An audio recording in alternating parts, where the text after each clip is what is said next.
Hi, I'm Chris Stirewalt, and this is Power Play.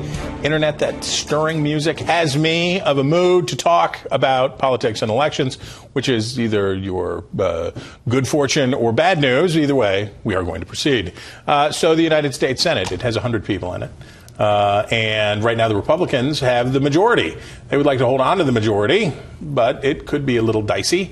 And they knew it was going to be dicey because 24 of the 34 seats that are up for election this cycle are Republican held. That means that the Republicans had a good year 6 years ago in 2010 and won places they weren't expecting to win or don't usually win. They have a lot of ground to defend. They need to make sure that the Democrats don't win 4 seats. That's basically the magic number. They can give 5 if Trump wins, but if Trump has won, they're probably not going to lose that many seats, So really, they got it. If the Republicans get their way, they will hold the Democrats to 3 pickups in the Senate, and they hold on to the Senate whatever happens. How likely is that? I don't know. Why don't we ask people who know those things? I mean, I know, and I'll tell you later. Meet Eddie Vale. Eddie is a vice president at American Bridge. That's a Democratic super PAC? Yes. They spend money to try to defeat Republicans and have Democrats win things. Eddie is experienced, important, patriotic, and knowledgeable. Ruth Guerra? Yes, pronounced correctly? Perfect. Okay. Boom, one for one. She is a deputy communications director for the American Action Network and the Congressional Leadership Fund. Correct. What does that mean? Congressional Leadership Fund. What do you want to do? We focus on maintaining our majority in the House. Republican. For Republicans. For Republican. She is Correct. on the red team. She has also had a bunch of important jobs in Washington. She is famous in that way, patriotic and important. Okay, guys, here we go. Eddie, starting with you. Democrats once said, Senate is done. Sweep it into the bin. And it did look that way for quite a while. But now, as we start to look at the map and we start to look at individual races, the Republicans have gotten the candidates, by and large, that they wanted. And it looks like it's going to be pretty close, right? So I think, the good news for the Republicans is they've avoided a total dumpster fire like they've had in the past, where they've had the Sharon Angles, the Christine O'Donnells, losing the primary. The bad news for them is there's a guy on the top of the ticket named Donald Trump.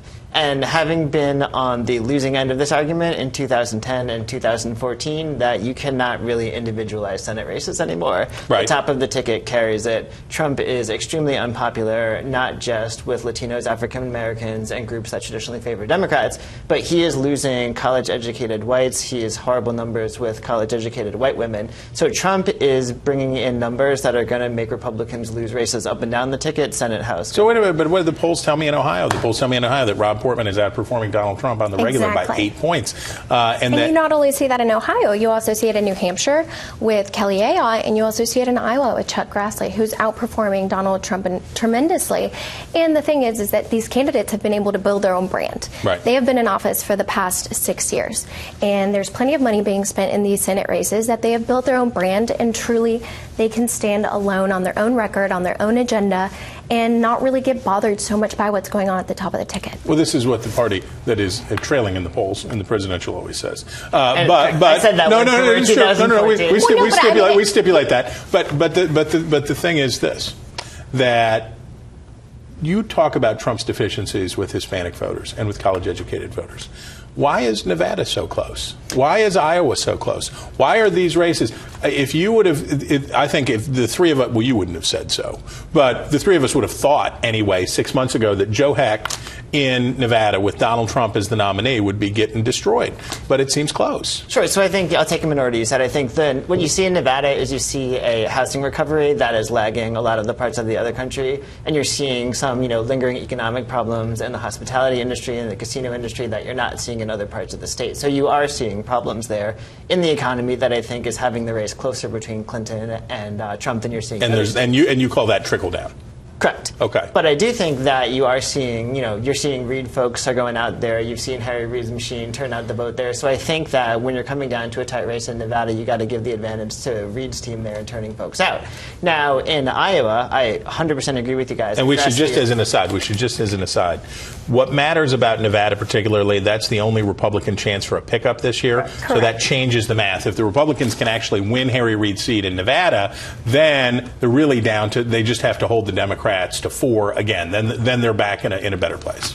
And Correct. for Iowa, you can say, of course, that Grassley is, outperforming Trump in the state. He's the brand. But the fact that we are talking about the Senate race in Iowa is and only is because of Donald Trump. If it wasn't for Trump, we wouldn't be even mentioning Iowa, Missouri, Arizona, where Republicans are now going to be spending money to defend seats that they wouldn't have if Trump wasn't on the top. So in terms of allocation of resources, now this isn't your bag, but when we look at what the Republicans have to do when they allocate resources, they're defending all these seats. Right. Now I'm looking down the stack, and I say that Mark Kirk, that if I was Harry Reid, I would say good luck out there. Or if I was Mitch McConnell, I'd say good luck out there. We'll see you at the reunion. But now you have to start to make some tougher choices, which include Wisconsin. New polling out in Wisconsin this week says Ron Johnson is not in this race, that Feingold is ahead of him substantially.